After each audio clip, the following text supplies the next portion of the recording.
इस वीडियो में हम करेंगे कक्षा 9 का प्रश्नावली 5.1 का प्रश्न नंबर 1। प्रश्न है, निम्नलिखित कथनों में से कौन से कथन सत्य हैं और कौन से कथन असत्य हैं। अपने उत्तरों के लिए कारण दीजिए। यानी कि इसमें हमें ये 5 कथन दिए हुए हैं, हमें बताना है कि इनमें से कौन से कथन सत्य हैं और कौन से असत्य हैं, उसका कारण भी बताना है। जैसे सबसे पहला है, पहले भाग में है, एक बिंदु से होकर केवल एक ही रेखा खींची जा सकती है। यानी कोई एक बिंदु हो तो उस बिंदु से केवल एक ही रेखा खींची जा सकती है, ये होगा असत्य। क्यों होगा? जैसे मान के चलो कोई बिंदु है ये, अब इस बिंदु से केवल एक ही रेखा खींची जा सकती है। हम एक रेखा ऐसे खींच सकते हैं, एक ऐसे खींच सकते हैं, ऐसे खींच सकते हैं, ऐसे खींच सकते हैं। यानी इस बिंदु से हम अनेक रेखाएं खींच सकते हैं। तो पहले का उत्तर क्या हो जाएगा? पहले का उत्तर हो जाएगा असत्य। तो यहाँ लिख देंगे हम असत्य, ये हो जाएगा पहले का उत्तर असत्य। अब देखिए इसका दूसरा भाग। दूसरे भाग में है, दो भिन्न बिंदुओं से होकर जाने वाली असंख्य रेखाएं हैं। यानी कि दो भिन्न बिंदु हों, जैसे कि दो अलग अलग बिंदु हों, तो उन दो बिंदुओं से अनेक रेखाएं, असंख्य का मतलब है बहुत सारी रेखाएं खींची जा सकती हैं।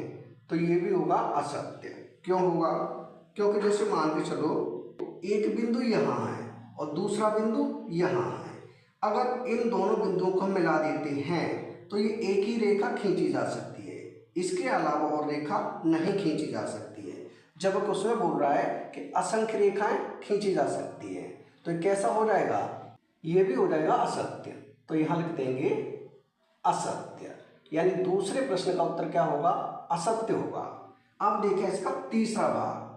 तीसरे भाग में है, एक शांत रेखा दोनों ओर अनिश्चित रूप से बढ़ाई जा सकती है। यानी कि कोई शांत रेखा हो तो उसे दोनों ओर बढ़ा सकते हैं। हाँ, बढ़ा सकते हैं, इसे भी बढ़ा सकते हैं, इसे भी बढ़ा सकते हैं। यानी कि शांत रेखा को दोनों तरफ बढ़ाया जा सकता है। तो इसका उत्तर हो जाएगा सत्य। हम यहाँ लिख देंगे सत्य, ये हो जाएगा तीसरे भाग का उत्तर सत्य। अब देखिए इसका चौथा भाग।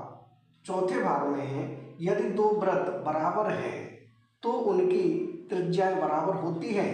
यानी कि दो वृत्त बराबर हों तो त्रिज्या बराबर होती है।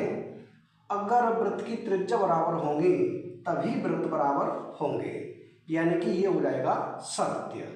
यानी दो वृत्त बराबर होंगे तो उनकी त्रिज्या भी बराबर होंगी। अगर दोनों की त्रिज्या बराबर है तो दोनों वृत्त भी बराबर होंगे।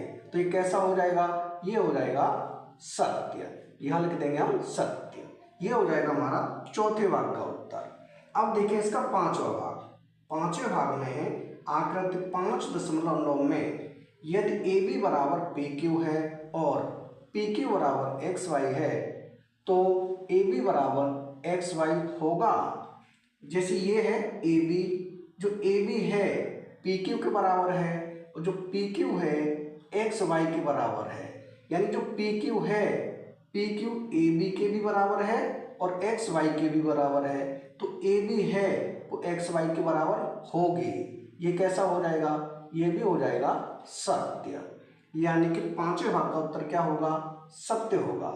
पहले भाग का उत्तर होगा असत्य, दूसरे भाग का उत्तर भी होगा असत्य, तीसरे भाग का उत्तर होगा सत्य, चौथे भाग का उत्तर भी होगा सत्य और पांचवें भाग का उत्तर भी होगा सत्य।